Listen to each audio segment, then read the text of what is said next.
Malik publication news and network में आपका स्वागत है। आप देख रहे हैं सामाजिक आईना, आईना इंडिया।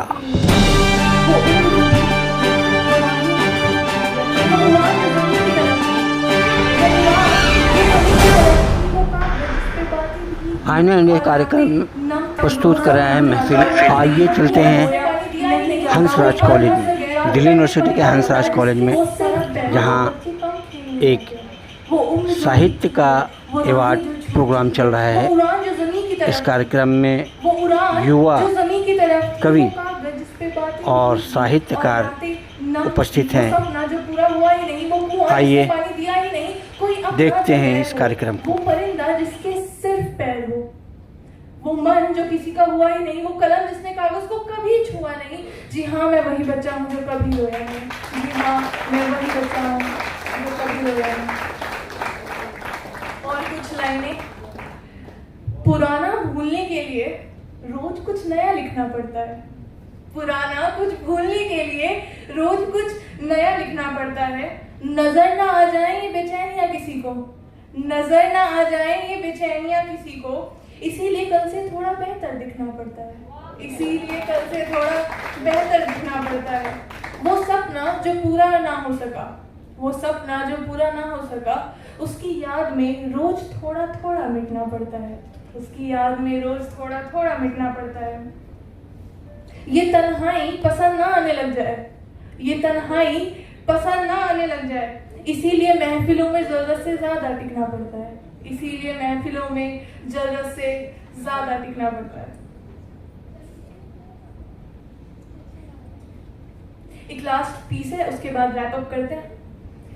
साथ निकले थे जिंदगी और मैं, साथ निकले थे जिंदगी और मैं, वो तो आगे निकल गई और मैं, वो तो आगे निकल गई और मैं। रो रही है ये जिंदगी मुझको, रो रही है ये जिंदगी मुझको, खुल के जीते हैं शायरी और मैं, खुल के जीते हैं शायरी और मैं।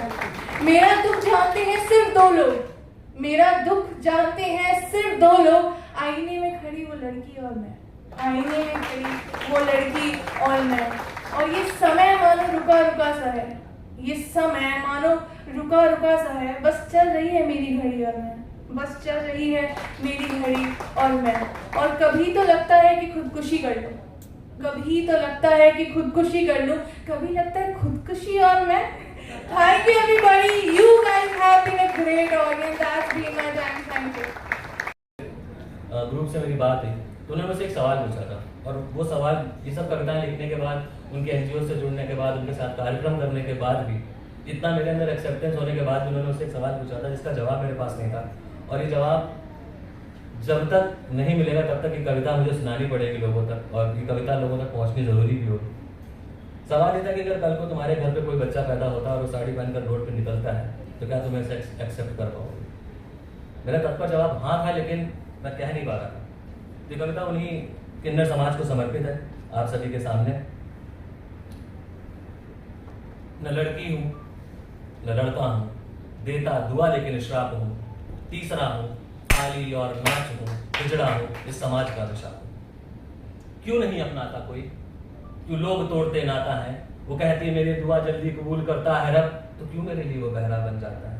सताता है डर, क्या मैं कोई मर्द हूं, न मैं औरत हूं न मैं कोई मर्द हूं, बाहर से दिखती सख्त पर अंदर से मैं सर्द हूं, लबों पर लेकर फिरूं दुआ तो फिर आंखों में दर्द। लोग इल्जाम लगाते हैं कि मैं बदतमीज हूं, अरे भूलो मत मैं तुम्हारी वजह की निकली चीज हूं। हर कौम में होते हैं दो चार नीच, कर देते हैं खराब हरकत, तो एक दो की गलती की सजा हमारी पूरी कौम को क्यों। तंगी है घर में मैं कड़का हूं, तुम मुस्कान हो मैं विलाप हूं, अपने सम्मान पाने को भड़का हूं, दुआ करता सबके लिए खुद मैं अभिशाप हूं। न लड़की हूं न लड़का हूं, देता दुआ लेकिन श्राप हूं, तीसरा हूं काली और नाच हूं, हिजड़ा हूं इस समाज का अभिशाप हूं। माँ बाप ने भी कर दिया पराया मुझको, इस समाज ने भी ना अपनाया मुझको, चौराहे पर ताली मारता फिरता हूं, कुछ लोगों ने हवस का शिकार बनाया मुझको। शादी में खुशियों में उत्सवों में खूब नचाया मुझको, पर कोई समझ ना पाया मुझको, अवहेलना ही मिली है चहुं ओर से, या रब तूने क्यों बनाया मुझको। क्या मिलेगा दर्जा मुझे कभी इंसान का, क्या बन पाऊंगा हिस्सा मैं समाज के सम्मान का, इस देश का नागरिक हूं मेरे भी हक और जिम्मेदारी है, मत करो प्रताड़ित ना ये कोई बीमारी है। माना नहीं बन सकता, मां न बन सकता बाप हूँ, बस बराबरी का दर्जा दे दो, मैं भी अपने सपने माप लूँ। भीख मांग के नहीं करना गुजारा मुझे, मैं ये भी भांप लूँ, ना लाचार ना बेचारा, मैं भी खुद को तुम सब भांप लूँ। मैं लड़की हूँ, मैं लड़का हूँ, देता दुआ लेकिन श्राप हूँ। तीसरा आखिरी और नाच हिजड़ा हूँ इस समाज का विषय। शुक्रिया। बहुत सी बात। शाबाश।